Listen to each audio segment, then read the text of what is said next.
Depression. And it wasn't that he was a great orator, it's that he was a great spirit.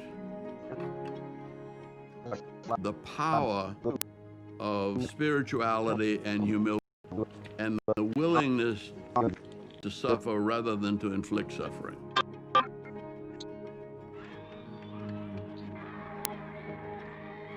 One of the things that John has taught us is that, yeah, you may have to sacrifice, but if you're sacrificing for a cause, something bigger than you, and you really believe in it, then you will have people following you.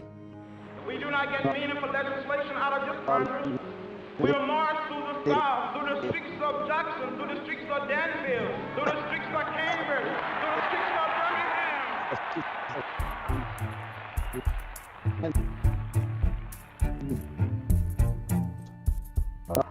I think he is the singular figure that has tried to carry out the work of our nonviolent campaigns into the halls of Congress. From day one, Lewis was a role model. Members of Congress, whether they were freshmen or here a long time, because he brought with him a kind of heft, a weightiness.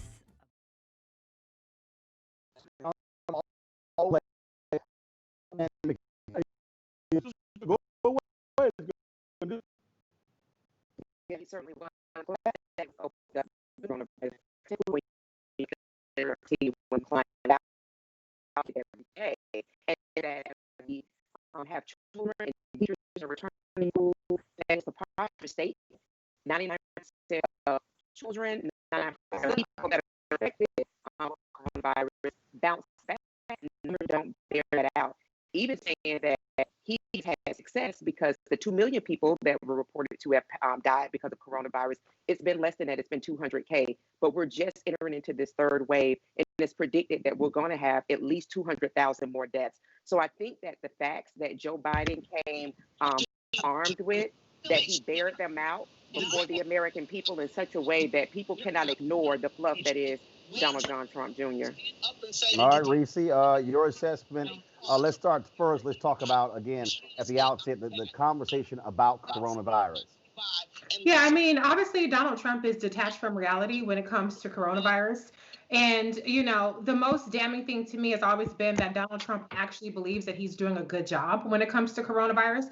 I think most Americans would disagree. As a matter of fact, the polling says that over 60-something% disagree with his handling of coronavirus. And in fact, 60-something% of Americans actually believe that Joe Biden will do a better job. And so Trump, once again, repeating, it'll go away, it'll go away. Literally, nobody believes that. He also failed to acknowledge the fact that 400,000 people will die by the end of the year. He renewed his attack on Dr. Fauci, who is almost universally approved of. And so he said a lot of things that were just frankly unhinged. One of the most jarring things to me, though, is how he continuously throughout the debate, and particularly on the COVID topic, talked about blue states. And when he was talking about the HEROES Act, which I thought that Joe Biden was exceptionally strong on in defending the Democratic caucus, as well as the fact that there has been a relief bill sitting on Mitch McConnell's desk since May called the HEROES Act, that Donald Trump brought up that it's a quote unquote blue state or blue city bailout. And I will say this, I'm, team blue, and I'm not, super on the jingoistic, patriotic blue state versus red state, we're all United States thing. But it's very, very disturbing to hear the rationale for aid being held up for the entire country, being that it is a quote unquote blue city bailout. And last thing I just want to say is I thought that Joe Biden was exceptionally strong in pointing out that, hey, at any point, states, regardless of their political affiliation or where their electoral college votes go, need a bailout. Red states need bailouts. Hello, down there in Texas and in Florida with their hurricanes and other things. You have Oklahoma, which has tornadoes. And so that's not how we look at dispersing aid in this country. It should not be politicized. And Donald Trump made it completely political. And that's the last thing that people want to hear in this pandemic that's not going away. Greg Carr, that particular point Reese makes, I thought was also critical because, again, the strategy of Joe Biden coming in tonight, it was very clear. You saw it with the ads that he dropped during the World Series. He's saying, I might be running as a Democrat, but I'm going to be an American president. He wanted to show the difference between one person who only gives a damn about red states, who does not care about blue states. That was a consistent theme tonight. Absolutely. I mean, it sounds like Joe Biden had a strong coaching. His team came together. I think Senator Harris must have given him some tips on body language and facial expressions. His side-eye game was strong. His Zen face when Trump got particularly unwieldy there in the last third, when he just went like this. I'm saying, you know what, this is great. And I think to your direct point, and in the wake of what both Erica and Reese have said, his ability to channel Barack Obama, to take that Boston 2004 speech and to repeat it right at the right moment, United States. I think Biden did turn this into us versus him, as opposed to Trump, who was saying me versus him. And so it's like, we all look at this crazy guy. We all look at this. And I thought perhaps the strongest line of the night, and we could talk about it. I mean, he had some strong lines, but I thought the idea that, hey, I'm going to add a public option to Obamacare and call it Biden Care. He distanced himself from Obama just enough, being respectful, to say, you're running against me. Look, this guy wants to run against everybody. AOC, and I think his fascination with black and brown women, there's something there for the psychologist, but he had to dig that out after he's out of office. But he got a love-hate relationship, because he's always, that thing he said about AOC, well, she's got some strong, what are you doing? And the racism was just there when he put Biden and Obama together. I'm not going to say, I'm going to be polite. You want to say the N-word? Is that really what you want to say? But Biden was able to create a little distance between himself and Obama, say you're running against me, and embrace all that white manness that allowed him to win the primary in the first place. But he got some help tonight, I think, probably from Obama and Harris, particularly in his coaching. I think when you start breaking down what took place tonight, obviously Donald Trump, he kept trying to come back to Hunter Biden. And what's interesting was this here. Because when he first did it, I said, is he really doing this here? It was Joe Biden who brought it up. I thought that was very smart of him to do so. But then what he then did was he then began to nail him on Putin and nail him on Russia. And what is it that you're not wanting to do? And it kept going back to that. And then at some point, then Trump decides later, even when they were talking about race in America, about the talk, he wants to bring up Hunter Biden again. And Kristen Welker was like, no, we're going to stay with this topic right here. And he kept trying to go back to it. It was like that was the only trick he had in his bag tonight. Donald Trump had nothing else. To me, this was the equivalent of Sonny Liston in his corner, getting his ass whooped by Cassius Clay, and then telling his folks, go ahead and put the stuff on my glove. And then Liston has one, maybe two good rounds. And then once they clean the stuff out, Cassius just goes in and takes him out, and he doesn't come out for the ring. That's all Trump had tonight. And Biden was able to definitely knock it off, but really bring the thing back. And I really thought it jumped out, Erica, when Biden starts talking about families. What is this guy talking about? Families around the kitchen table. And I was going, does that fool hear himself? Yeah.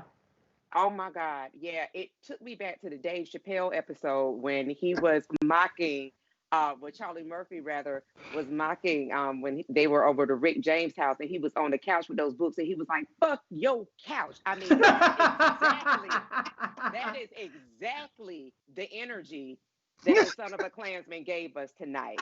And I so love that he said that, because American people needed to hear that. He said, fuck your dinner table issues. He literally said that. And you know why he said that? Because he's never worked a day in his life. The $1 billion that he has in debt, he earned it because he doesn't pay bills. He's illiterate. He did not even take his own test to be able to get into college and even matriculate through those halls. So we're talking about a person that has no work ethic. He doesn't have an ethic because everything's been given to him from out of a bottle. And he went up against a grown man tonight that simply pivoted and spoke directly to American voters. There was a solid performance tonight. There was nothing. Joe Biden can really poke his chest out. I'm assuming that the fundraising is going to be crazy tonight. And those folks that prepare him for his debate, I remember his national press secretary, I believe it is Hogan. I don't recall his last name, the way he was boasting earlier today around Hogan the Gidley. Tibet prep Hogan Gidley that they were doing around Donald Trump. There was no fruit to bear, but this is what we've come to know about the lion with no teeth. Reese, what was very interesting was when they got into, first of all, it was a number of different issues, and then all of a sudden you saw Biden just zero in and begin to hit him. Trump thought he hit Biden on the 1994 crime bill. All of a sudden he comes back, no, we did this and we did this. And for the first time, I can't recall ever, Reese, Biden saying that that it was a mistake what they did with the crime bill. That was the first time that I can recall him admitting that any part was a mistake. And I think that was smart on his part, because there's really no need to double down any more than what he's already done. I think now is trying to get that last little few people off of the sidelines. The people that don't have a problem with it, they don't have a problem with it. But there are a couple of people, CNN, of course, they always want to find one or two black voters, the quote unquote undecideds, and that was something that they brought up. So perhaps that would be persuasive. I actually don't think that he was particularly strong on the crime bill section, though. I think that he wasn't strong. No, he wasn't strong. But first of all, for him to admit it was a mistake. Yeah. What I did when Trump kept saying y'all did nothing, there actually was a response that could have been better by saying, wait a minute, one of the first bills Obama signed lowered the crack cocaine and powder cocaine disparity. Right. And then he finally said, Republican Congress, what he should have said is your party wouldn't cooperate. Right. Your Jeff Sessions, who you picked as your attorney general, would not cooperate. And then Tom Cotton wouldn't cooperate. We wanted to do it, but your party didn't. And then when Trump kept saying the First Step Act, I was sitting there saying, Joe, Democrats passed that in the House. Yeah. Democrats improved that in the Senate. Don't you dare take credit for all of that when Democrats made it possible. I was sitting there like, hit him, yeah. Joe, hit him with that. I think that, to me, he conceded the criminal justice portion way too much to Trump. It blows my mind that they don't point out that the very first act of Donald Trump's Department of Justice. We know that the first act of John Kelly was the Muslim ban, but the first act of the Department of Justice was to actually roll back the reforms that Obama and Biden put in place under the Eric Holder and the Loretta Lynch Department of Justices to seek the harshest crimes, charge people as harshly as possible, even for marijuana possession, and seek the longest sentences. Okay, they still have not mentioned that private prisons are booming under President Trump, which is something that Obama and Biden again rolled back under their tenure, and they haven't mentioned all of the ways that the William Barr administration is targeting these blue cities that they want to talk about with this Operation Legend, I believe is what it's called. And so I just think that perhaps with Biden, they made the calculation that the criminal justice portion is something that they just want to get off the topic. Not a bad Yeah, but they don't have to. They don't have to. But one thing I can say is I don't think that Biden has ever been particularly strong on that, because he's not a guy who's really a good justice speaker. Like Senator Kamala Harris knows how to have the justice conversation, which Biden doesn't. So I think he's conceding too much. But I still don't think that he's equipped to really handle it in any better of a way. But the deal there, Greg, though, what was sitting there was, again, because you hear Donald Trump, he did it 3 times trying to invoke black men. You can look at the numbers, see how well we're doing.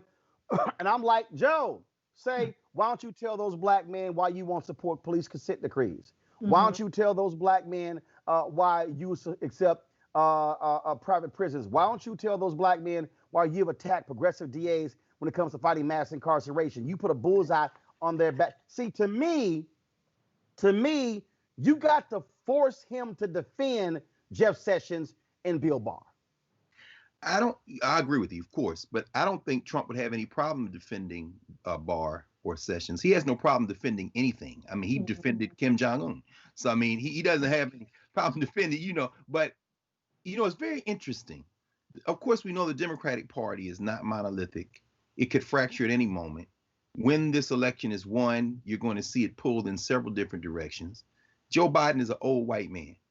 And tonight, given the fact that he can't really defend his record on criminal justice, Reese is right. I mean, I don't know how far he could go, but given who he has been over the last almost 50 years and given who he is now, I don't know that I've ever heard him sound more progressive. Like Paul said, in other words, it's clear that Biden, maybe the strategy has now, right before we go to the ballot box, I'm going to go straight progressive, because he damn near sounded like the Green New Deal on energy. And even when it even sounded like he was going to take on the oil lobby. When Trump thought he had him cornered with about 10 minutes left, you hear that Ohio, you hear that Pennsylvania? He said, yeah, we're going to create millions of new jobs in the green. I mean, he didn't say green. And interestingly enough, neither did Trump. So it was like Joe Biden, when he came out for the fight for 15, I said, is this Bernie Sanders up here talking strong on the fight for 15? Right. And that's what I mean. He had some bass in his voice on $15. And you're exactly right, Roland. And shout out to Kristen Welker, who showed you how to moderate, who hit all the high points, hit the main themes, and then came back and she left the environment for last. And it was very interesting to see. I thought that perhaps even in terms of foreign policy, Biden was strong, but he sounded like the kind of progressive that some of the progressives who, as Reese said, maybe a little bit on the fence, could say, okay, we can work with this guy. It was very interesting to hear him tonight.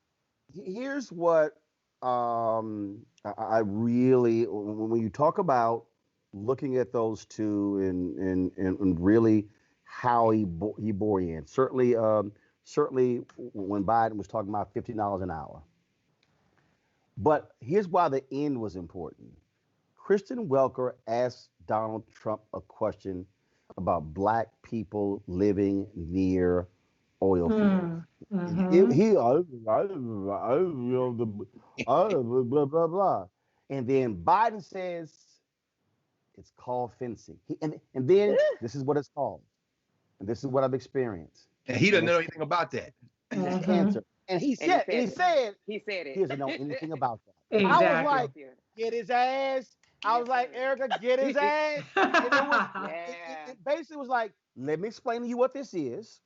And then what Biden did was he talked about it, how it affects Black people, but then said, we also experienced it in Pennsylvania, basically with white people. He connected the two by saying environmental issues impact, environmental racism, and it impacts white folks as well. That was but it was he gave a lecture to Trump, and it was essentially like, little child, be quiet, grown ass man talking. Well, yes. He painted a word picture when he said, my mom hit the windshield wiper and the oil slick. He's going for the, excuse my French, white trash vote.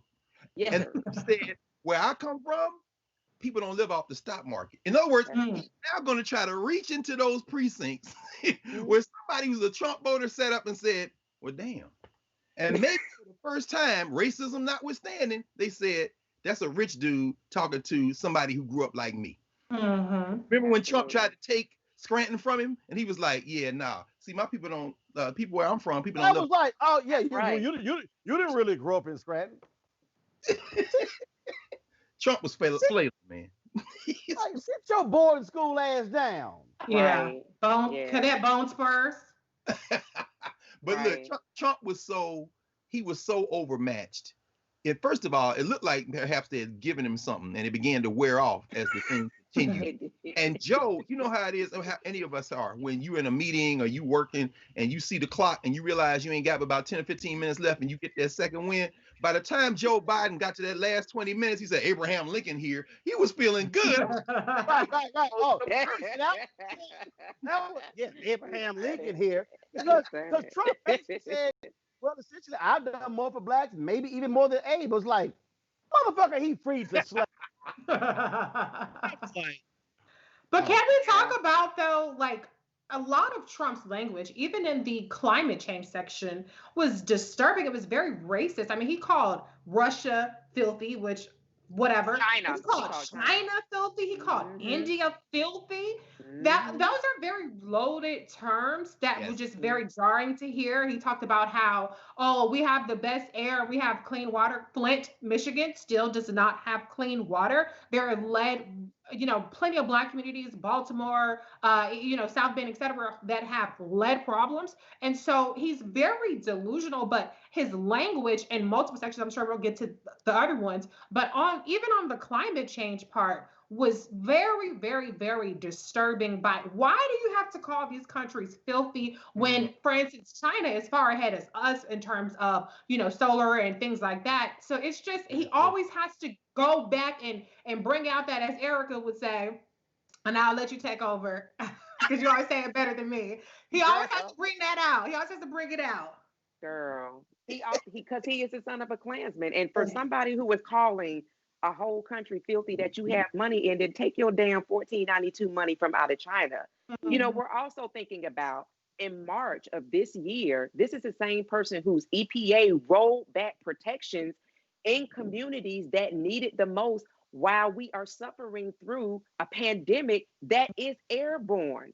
So, and then he had to use the word the most cleanest air, just all of these very I want crystal clear air. We got the clean. We sitting there going like, boy, sit your ass down. But Biden, as you all said, I mean, the criminal justice, sure, definitely a weak spot. Also, but wait, hold on. We cannot overlook the fact that he hit his ass on the Central Park 5. Yes, he did. I missed that. I missed that. He did. Oh, that was he wait a minute, and not as a Central Park 5. He said, "Really? You talked about marauders going around in Central Park. Yes. You were sitting here calling for the death penalty of after it was clear that they had not been they actually didn't do it. Then he said you were the one descending down the staircase talking about Mexican rapists. No, he hit him on that and made several other points about no. Don't try to play all of a sudden like you Mr. I love black people when you were doing that. Trump again lied about HBCUs, lied his ass off. He was lying the whole time. How he made funding permanent. Lie. We've already refuted that with Dr. Walter Kimbrough, who broke the whole thing down. But I think when I put it all together, was Donald Trump crazy in crazy land like it was last time? No.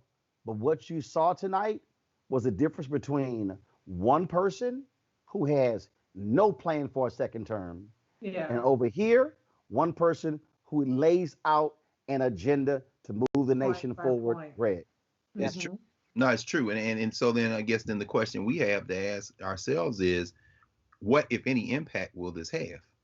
I mean, will it suppress the Trump vote? It's certainly not going to win anybody over who's going to vote for Trump, probably.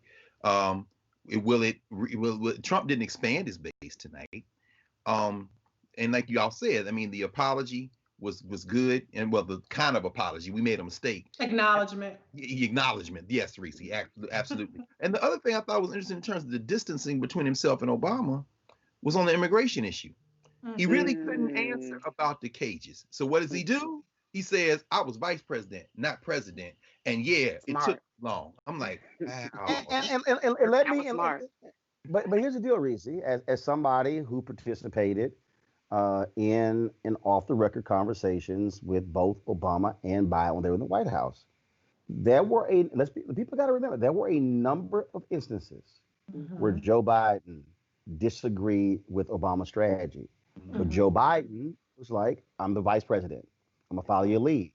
I'm gonna tell you right now, when they went after, I forgot that group of nuns when it came to the Affordable Care Act and contraception, Biden told them, this is stupid. Don't do this. Don't do this. Don't do this. And there were a number of different things. And so that's why, so obviously when Trump makes the point, like, where were you? His whole deal is, I'm vice president. Just like your step-for husband, Vice President Mike Pence, okay, who disagrees with nothing. But and that's why he said, it was, I thought it was clear, Reese. Then he said, then I was the vice president. This time, I will be the president. Yeah. I thought that he was overall incredibly strong on immigration. I think that he let the caging part just hang out there too much, even though to his credit though, whether he refuted it or not, Trump is going to keep repeating it because that's what he does. He just keeps repeating the same talking points. But I thought he was incredibly strong. Trump doesn't give a shit about separated parents. He just doesn't care. But I think that Biden was very strong to talk about. It wasn't coyotes that brought over these children. Their parents brought over their children. I thought he was incredibly strong when it came to DACA, and when it came to the fact that you're talking about 5-year-olds, people who've never known another country. We've heard all the horror stories about people who have been deported by this administration who are DACA, are kind of close, maybe not exactly qualifying for DACA. And so I definitely think that he was really, really strong. And, Trump really, really beat himself up really bad to me when he was talking about this whole catch and release. And I thought that Biden did an excellent job of explaining what quote unquote catch and release is. It's about refugees. And Trump said, I hate to say it, I don't know if I want to say it, but then that son of a Klansman comes out and he says, only the people with the lowest IQs would show up for their hearings. Well, 100%. If you look at the data by the Inspector General report, it says 100% of the people that were released showed up for the court hearings. They had 99% check-ins for ICE, but for the hearings it was 100%. He lied and said only 1% came in. And so the fact of the matter is, what Trump thinks, number one, is following the rules makes you low IQ. We know that because he's a criminal. Right. But he thinks that refugees, and these are people that are escaping unspeakable horrors, okay? Right. And he thinks that they're low IQ because he thinks that people who are not white, male, and in particular, but white, if you're not male, at least female, are low IQ. He calls what he called Maxine Waters low IQ. He calls Black people low IQ. He calls Mexicans rapists and murderers. He characterized refugees as rapists and murderers. So I think his racism really showed very strong, very appallingly. Of course, that appeals to his base, but as Dr. Carr pointed out, it does not expand his base when he talks that way. And that was just jarring. And I've heard a lot of racist things, and I hate to even admit that my jaw dropped. But in a presidential debate, I think that's easily one of the most jaw-droppingly, blatantly racist things that's ever come out of a presidential nominee's in recent memory. Because I'm not that old, so I haven't seen them all. But in recent memory's mouth, it comes to mind. Absolutely, Erica. Yeah, I think when you add the 99% that he says recovered from COVID and the 1% that Reese just talked about, then we get that 100%. Just thinking about, again, the numbers matter, right? So that Joe Biden had done his homework, he'd done his research, and he continued to talk about that 545, he said 525 once, but the 545 children, some as young as 11 months old. So that means that they really don't have any memory of their parent that remain separated, that they cannot, which likely means they will not be reunited with their parents. To reiterate that over and over again, this is the type of violence, this is the type of negligence, this is the type of carelessness, this is the type of heartlessness, this is the type of merciless person that is the commander-in-chief during a time that 8 million people slipped into poverty May 2020 up until this point. And you damn talking about the Senate had the power because the House did its job to sign the damn bill. But decrepit, gangrene hand Mitch McConnell has them laying at his feet that he has not signed them. And 8 million families, and you're talking about disproportionately Black and brown people, make up that number. That this is the type of person that people, if they do not vote presidential, they are aligning themselves with him. And just as much as the people that will, in fact, vote for Donald Trump. Absolutely. I think, Greg, you asked the question, what will this change? Mm-hmm.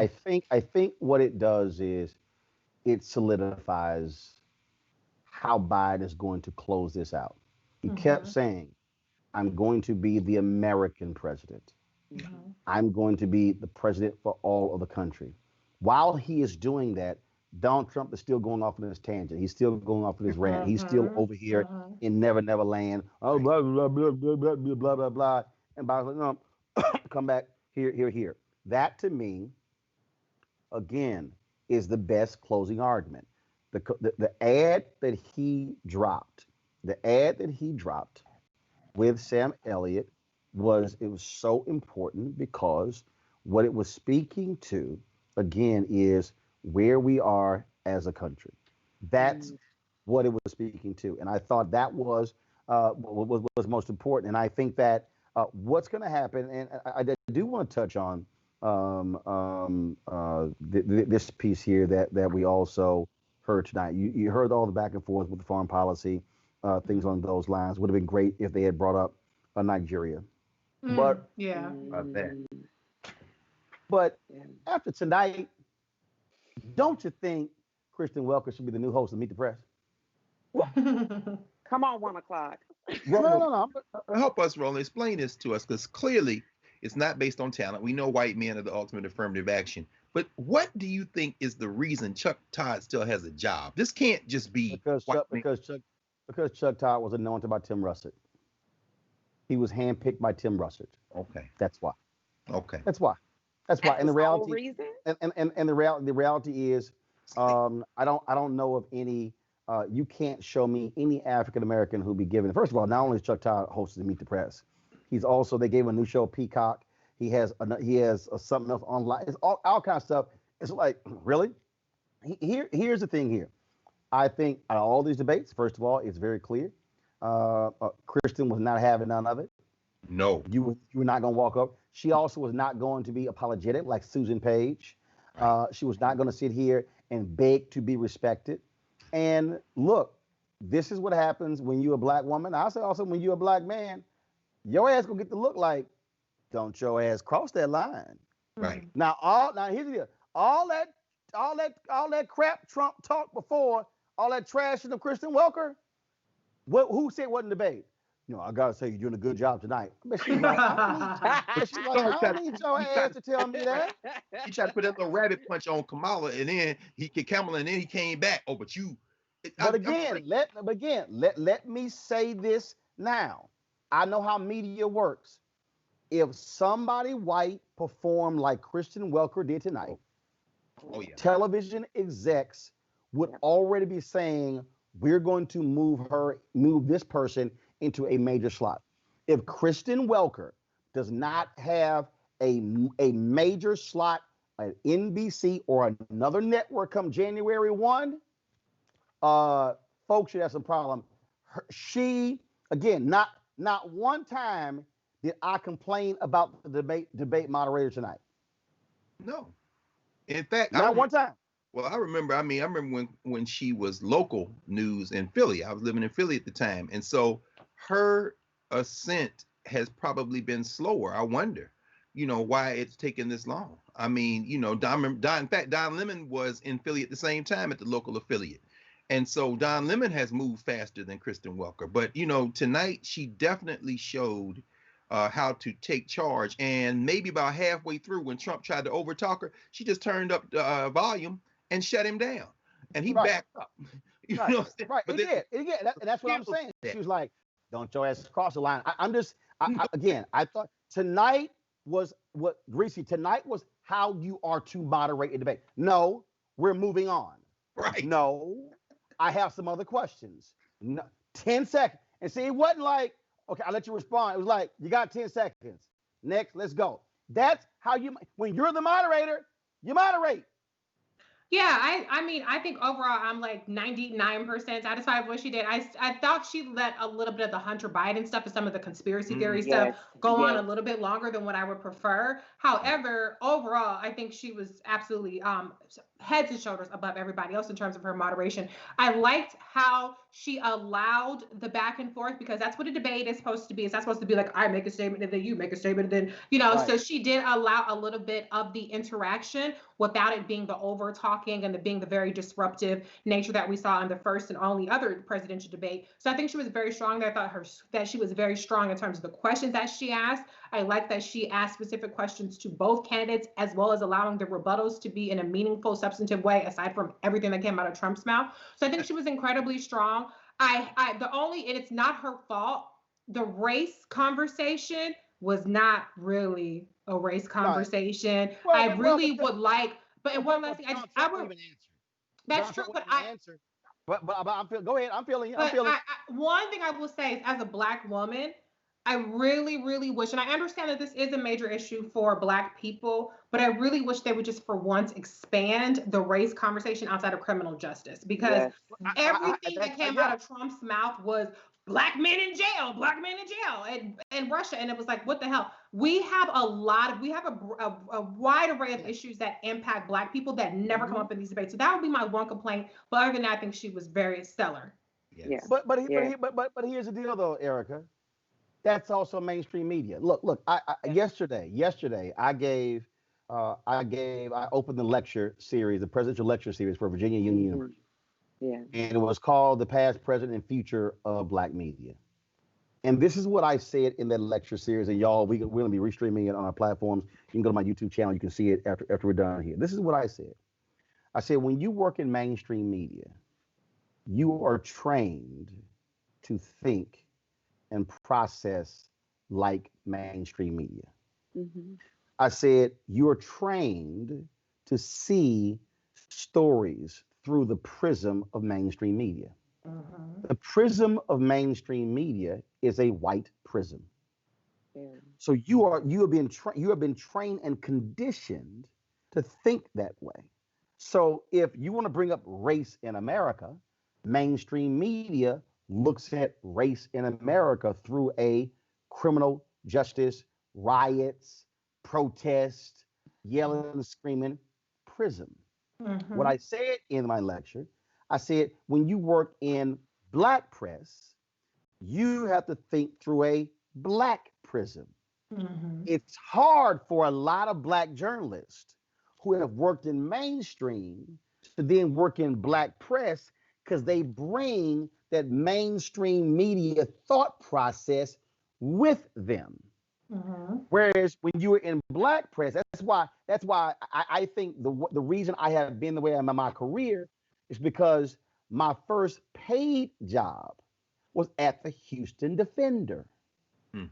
So my training was in a Black news space, mm-hmm. where I saw a Black publisher, a Black managing editor, a Black production chief, a Black senior staff writer. And so I look at news differently. I see Black first. Mm-hmm. And so I think that's part of the deal. Anytime you see this, Erica, where that, to Reese's point, when it's brought up from a mainstream Black journalist, that's likely going to be the prism, mm-hmm. because they've been trained in mainstream media, and that's always been a problem. Right, and you've brought to the point, around this is why diversification is needed within media, particularly in the editorial positions as well, executive leadership positions, because the same kind of white men lens. I grew up in the Brokaw era, but even after I would watch the news, I was always challenged around what I heard in mm-hmm. conversations where the conversation was about food stamps. The imagery that always came up were Black women, single Black women, not Black families, but these single Black women who were going to these stores, stand in line for welfare checks, and they were probably frauding the system. There you go. However, we know that the data says that it's not mostly Black folks that are on welfare. It's mostly white people that are on welfare. But if there is not if you don't have that kind of training that you have had, Roland, or if a person is not challenged around kind of the imagery that they're seeing, the way that they're being imprinted, the information that they're being given, if they don't do that, have that intellectual curiosity to do the research, the imagery wins all of the time. Right. And so that is the thing that we're constantly battling. And then even thinking about with Meet the Press, like how Chuck Todd has been able to slide up into that 1 o'clock spot after Andrea Mitchell, which is completely a nap session. And thinking about that could be a Kristen Welker, as you said, or somebody who is able to bring us objective news that will really keep people informed in a way, not exactly the way, but in a way that this platform does. So I think that kind of, as people really tear away from... It ain't going to be like this. Kinda. Hold up.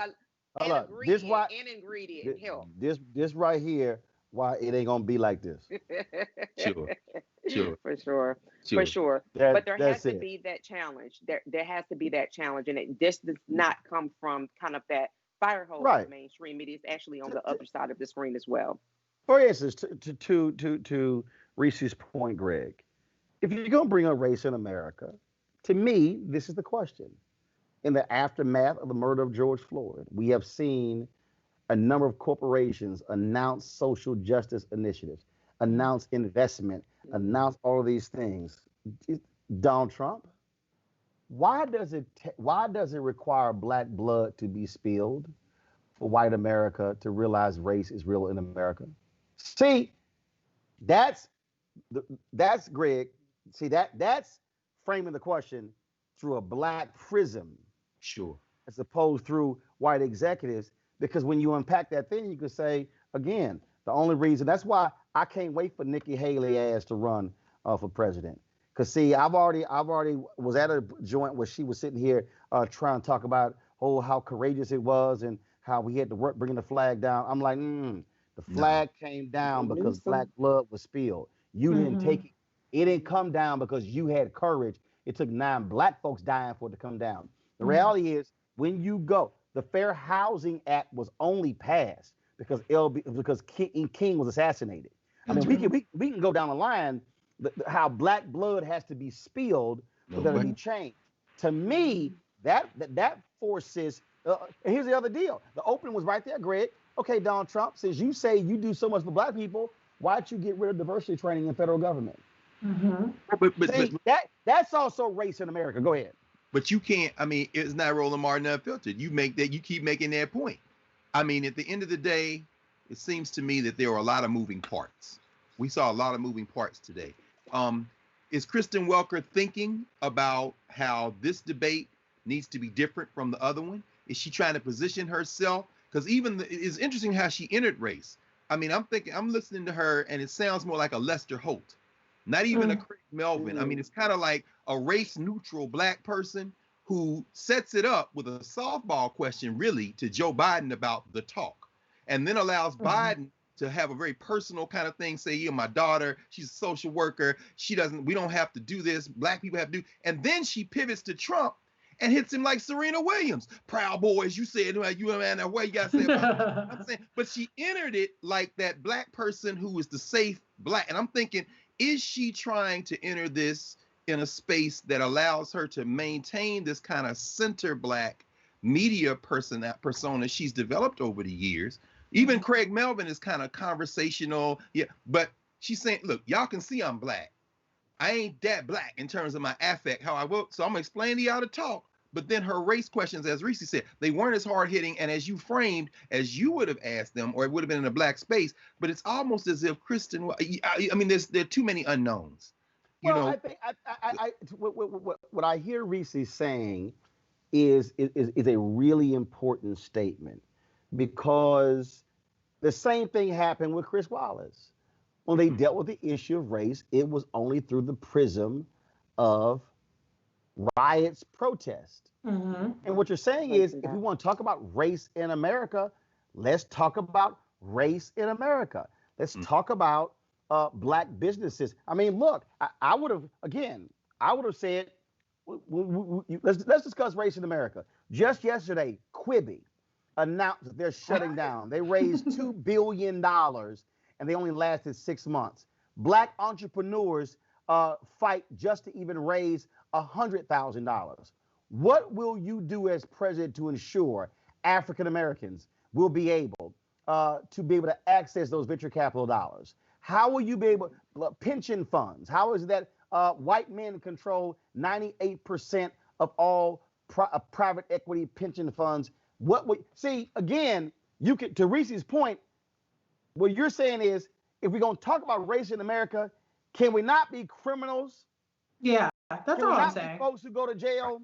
Can we not be people who are going through the criminal justice system? Because, and see, what Trump does it as well, because anytime he talks about black people, first step, that's it, player. That's it. And also stop pimping opportunity zones, because y'all have no details, no specifics at all about who's benefiting from those opportunity zones. And then of course, and he treats Tim Scott like he's his mascot. How about that? So I mean, so Reese, your point is you're absolutely right. Stop only thinking about black folks by having a mass incarceration conversation, because Yeah. all of us ain't been to jail. Yeah. And I mean, I remember like in the primaries, the Democratic candidates also always pivoted to criminal justice when a race question Yep. was asked. And Senator Kamala Yep. Harris was the only person, or the first person, I should say, that when the race topic came up, what she actually talked about was HBCUs and how if a child has a black teacher, a black child has a black teacher by the third grade, they're more likely to graduate from high school and so on and so forth. And so we are multifaceted as a community. We're not monolithic. I think Black people are also concerned about the Black maternal mortality rate. They're concerned about the wage gap. Black women have an even bigger wage gap as compared to Black men and white men. And so there are a lot of issues. You have Right. housing.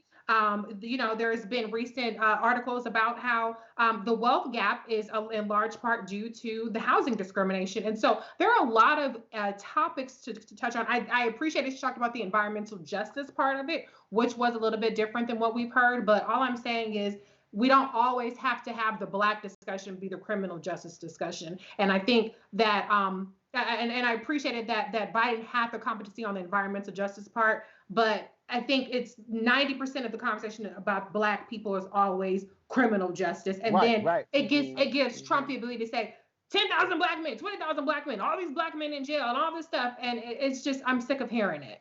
I agree 100%. I mean that is an issue, Erica. And again, that is a I'm telling you, that is a mainstream media thing. Mhm. I've experienced it my entire career, and it's like that ain't all we do. Just like just like just like if you're Democrats, don't just have black ball players. Right. Talk about black men. Right. Go talk with go get some black CEOs. That's right. Go get some black blue collar workers. That's right. Go get some brothers who are single fathers. But see again though, again, what happens is whiteness sort of drives that whole deal. Well, we're talking about them. We can bring this up. No. We are way more than that. The complexities are way more than that. All right, folks. 11 days. 11 days. We are going. Of course, today's Thursday. Next, you got the final week of campaigning next week for your election. What do you think happens with Trump? What happens with Biden over the next 11 days? Erica, I'll start with you. Trump is going to get wilder. I know just yesterday in Atlanta, he, what is it with the sentence? He commuted the sentence of a teacher from Atlanta that It was caught up like in 20 people. Yeah, and she was unfortunately caught up in this food stamp scheme. The sentence that she received was absolutely ridiculous. So I think he's just going to become wilder, continue to hold more rallies, continue to do things like that. Which shout out that she's let out, but she's kind of the next Alice Johnson here on the list. But he's going to continue to really try to go after kind of those Hispanic men, Hispanic women, and Black men. And I think that kind of the wising up piece around folks who are maybe unregistered, maybe hopefully that they'll go ahead and get registered in those states where they can still register, because I don't believe that there are any really undecided voters. It's just really unregistered voters. And I think that, people just really need to be geared up. I mean, we've already seen where as Biden called them the poor boys, which is what I prefer to refer to them as now, the poor boys, that their tactics and sending emails out to folks to really intimidate them, that voter intimidation, that those type of deterrence actions are going to go. But I think that because people are getting armed with more good information, that people we were just at the voting precinct today here in Northern Virginia, lines wrapped around the building. People are getting out and they are voting. And so I think that that's going to continue to happen. And I hope that people are continuing to participate in phone banking. I've been getting a lot of those texts come through. I just really think that we'll continue to see numbers of 40 plus million that we've already seen votes casted. We'll continue to see that go up. And again, Trump just get wilder. Reese, what do you see in the next 11 days? I think that Trump is going to double down on voter suppression. That's what the GOP is banking on. This is their last resort. They have an emboldened and sneaky, I would say also, Supreme Court that's going to increasingly rule in their favor in terms of voter suppression. But in terms of tactics, I don't expect to see any difference in Donald Trump. GOP pollster Frank Luntz called it the worst campaign ever. They have, I think, $60-something million of cash on hand. You have GOP, operatives jumping ship or trying to distance themselves from Trump. So I think what we'll see is a desperation from the Republicans to try to hold on to the Senate. And I think we're going to see, particularly towards Black people, a fever pitch when it comes to disinformation and misinformation. On the flip side, the Biden campaign, the Biden-Harris campaign, seems to be really hitting on all cylinders. Biden tonight made a closing argument. He understands, like, he has to get in those people off the fence. Voter turnout so far in early voting has already exceeded all of 2016's voter turnout. So the numbers look spectacular. I want to see them. I know that I think that Texas is winnable, but I think that they're very, very, very smart to focus on the Midwestern states. That's where your bread and butter, that's where your almost guaranteed electoral college win is going to come in, between Pennsylvania and Michigan and Wisconsin. That's where they really, really, really, really need to hunker down. If you get spectacular numbers, then sure, go for Texas and Arizona and for Florida. But I think that they're really, really, really getting stronger at messaging. I would like to see more graphics, but I think that the one last thing that I would say for them, get that economic message together. The healthcare message is good. Biden was exceptionally strong on that, but the economic message that's a part where they are far superior to the Trump campaign. And people want to know they're going to have more jobs, almost 8 million more jobs under Biden. Their income is going to go up. That's something that Trump lied about tonight. And their taxes will go down. If they can really hammer home, you get better health care and you get more money, then this will be a no-brainer and it will be an even bigger blowout. I'm saying that. I know that sounds super optimistic. People still have to vote, but they have a winning ticket. They just got to hammer those last 2 points home. Greg? I think basically, like Erica said a little earlier, you need to rewind that last 10 minutes and play it over and over again. Reason you just gave them the roadmap. You got to hit hard and keep going. We got to bank as much of the in-person vote as possible. I mean, Roland, first time you've been on a plane since the plague hit, you went home to vote. And we got to bank that vote and expand the voting base, because I suspect that many people who are voting early, like we all are people who were going to vote anyway. So now we got to turn around and get those people who might not have were going to vote. And I agree with Reese 100% about this voter suppression. I'm very wary of this North Carolina case and the Pennsylvania case, because you're going to have that woman on the Supreme Court, and that will give them the 5-4, because I'm assuming John Roberts may still go with Sotomayor and them, because he realizes it's all slipping away. But they're lining up to steal at least a couple of states, and they're going to get North Carolina and Pennsylvania on these absentee, on these ballots that are mailed in. I think I agree again, Reese, what you said I think is absolutely true. The last 2 minutes, Biden's last remarks, that was the closing speech that he needs to now amplify. He can ride that straight in. He mentioned everything from systemic racism to a message of economic hope, and not hope based in the past, but based in the future, based on renewable energy and clean energy. It was a very, very powerful closing speech. And finally, listen to these young people in your campaign, particularly these young Black and brown people, particularly these young Black people. Take apart this debate and go out there and sell it in those places. Go get these brothers on the corner and say, did you hear him talk about the fight for 15? How much you make, man? I mean, did you hear him talk about healthcare with a public option? How's your healthcare? Oh, you ain't been to the doctor in what, 10 years? I mean, in other words, take this debate tonight, disaggregate it, and go out there and sell it hard. Hit them in the soft target space, because they're going to spin it tonight as if Trump had to fight Biden and Welker. You already know what they're going to say. They are going to, as you said, double, quadruple down on their white nationalist base. And if they can hit a soft target, not even over the next 11 days, finally, if they can do something in the next 2 or 3 days, amplify this debate, cut it, chop it up, remix it, and put it out there, they could perhaps put these folks on the run. Final comment for here. The Biden campaign, they really focused on having Joe Biden and Senator Kamala Harris do as much local media as possible. Totally makes sense. But let me explain something to y'all. Black people are different. I need y'all listen to me clearly. Black people are different. When I say Black people are different, Black people look at our national media outlets a lot different than how y'all are looking at it.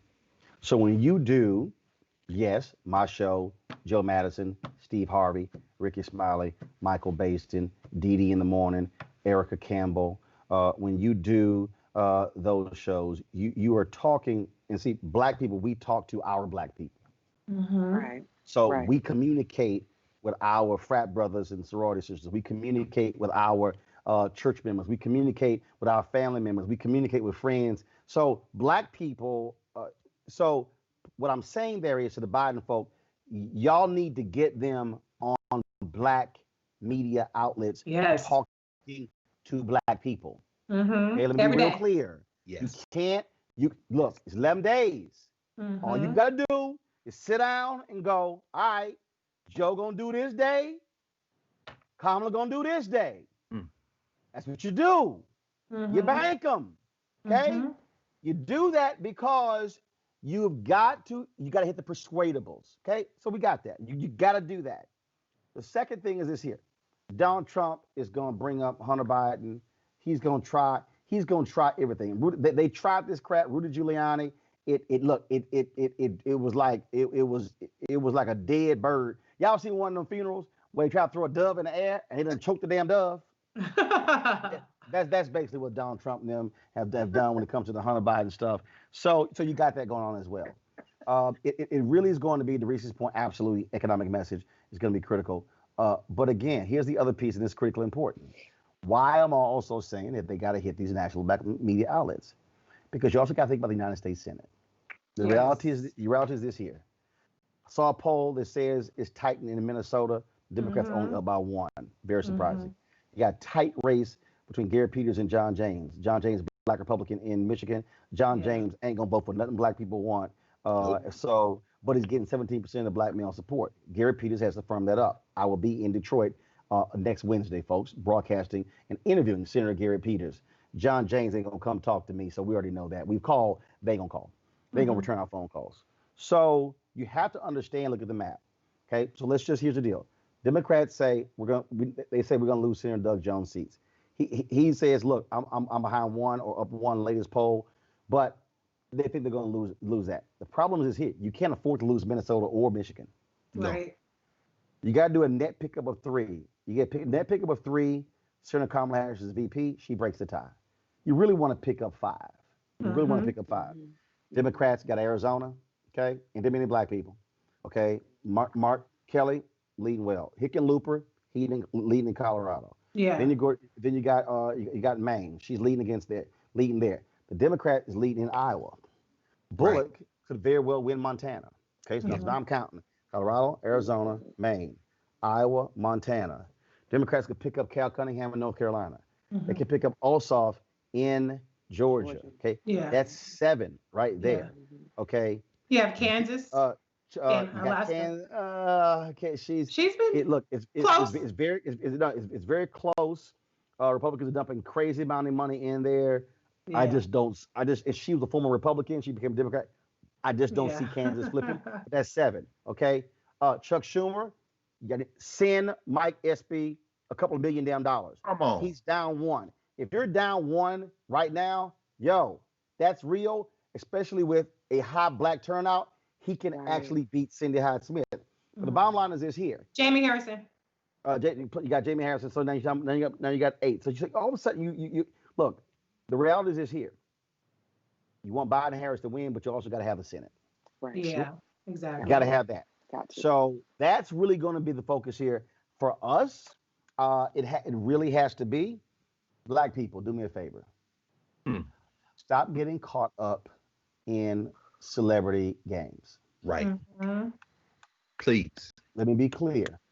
At this stage of the game, I don't care what any black celebrity jumps out all of a sudden is now commenting when we had a whole year of a primary.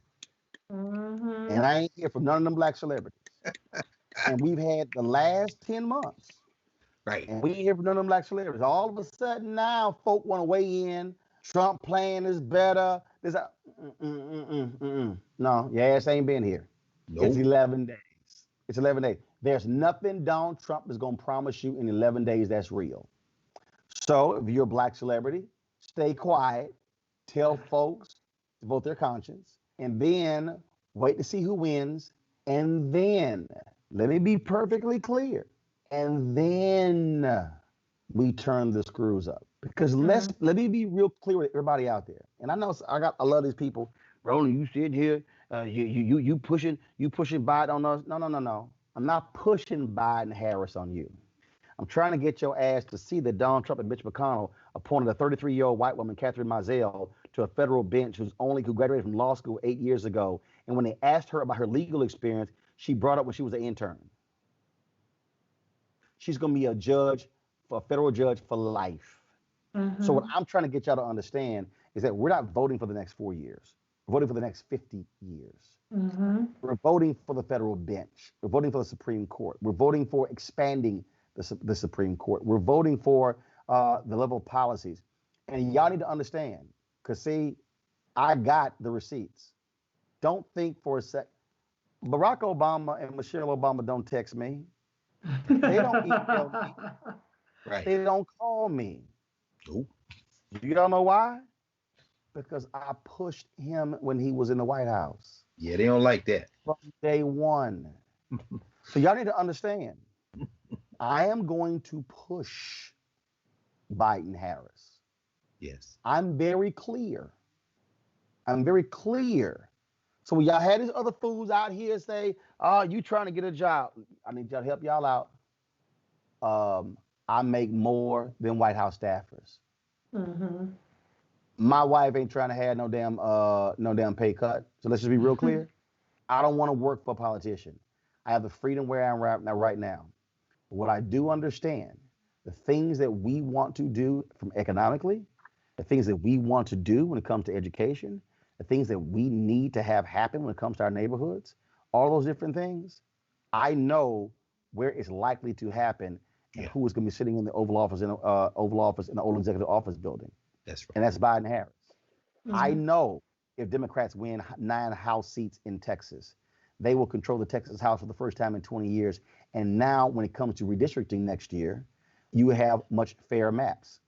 I know if the sister, Sherry Beasley, remains the Supreme Court Justice in North Carolina, yes, you're going to see fair judicial rulings come down and not the craziness we saw under Republicans. I know what is going to happen if you see one of the branches flip in Arizona, where you're now going to have fairness going on there. I know what is going to happen. And what I need, everybody who's watching me, there are thousands of you who are watching on YouTube, thousands who are on Facebook. I appreciate all of you. Y'all, this is the fourth quarter. Yeah. And in the fourth quarter, folks don't sit on the bench cracking jokes. In the fourth quarter, folks not sitting here tying another person's shoelaces. In the fourth quarter, they are focused on the game. In the fourth quarter, everything narrows and they have tunnel vision because they're trying to win. We do not have time to hear what the hell 50 Cent got to say. Okay? Because he may be called 50 cents. Some of y'all ain't even got 5 cents. So what we need to be right now is focused on driving our people. Trust me, the Republicans know how much Donald Trump is in trouble. Jamie Harrison tweeted today, at 57 million he raised in the third quarter, that money is gone. The Republicans are dumping about $25 million in South Carolina right now. They are scared to death. Folks, we have them on the run. Now is the time for us to drop the hammer. Yes. And we say, close strong. Yes. We're going to be covering it. Tomorrow, I'm going to be in Florida with Desmond Mee, Sheena Mee, the Florida Restoration Rights Coalition. They have a huge event taking place on Saturday with Common. I'll be emceeing that particular event. We'll be live streaming it on Roland Martin Unfiltered. Next week, we plan to be in South Carolina with Jamie Harrison. We plan to be in, we've already been in North Carolina. We plan to be in Georgia with Raphael Warnock. Wednesday, I will be in Detroit. I will let y'all know where. Y'all can actually come out, social distance event there. And be careful, brother. That's a lot of travel, man. Oh, no. First of all, I got disposable hazmat suit. Okay. I got goggles and a face shield. Okay. I got N95 mask. I got, let's be clear. No, I got all that. So we ain't gonna have, no. I don't play that at all. So we got all that. So but the bottom line is this here. We have to be in those places because we have to turn our people out. If black people vote our power, we change the game. If we vote our numbers, we change the game. We have to be willing to change the game. Reese, Erica, Greg, I appreciate y'all with this post-debate conversation. Yes. It's been a long day. Thank you so been very much. fun. I gotta go, Pat. All right, folks, and remember, black-owned media matters. And see, if y'all want to know out there, and I'm just gonna be my last point, and y'all heard me say it. If y'all want to know out there in black-owned media who actually cares about giving you the issues, find out who was live tonight. That's it. Ask the question who was live tonight. Go ahead, take y'all time. I want y'all to go down the road. Did BET have a post-debate show? Did TV One have one? Did Bounce have one? Did OWN have one? Did Aspire have one? Did Afro have one? Did the Griot have one? Did what's the other one? Did Essence have one? Ebony, Black Enterprise? All I'm saying is this here. There's a reason we have this platform because we know you want to go somewhere to hear our perspective and to hear it straight. And so support what we do right here. Lean this way. Cash App, $RM Unfiltered, PayPal.me, R Martin Unfiltered, Venmo.com/RM Unfiltered. Money order you can send to New Vision Media Inc., 1625 K Street Northwest, Suite 400, Washington, D.C., 2006. A shout out to Keenan White for helping us as well. And all them other so-called new black media people, they asked quiet tonight too as well. You know why? Because they got no real ass shows. They fronting. If I did a roll call on y'all asses, I give you more attention than you ever deserve. All right, folks, I gotta go, Pat. I'll holler at y'all later. Holla! Bye,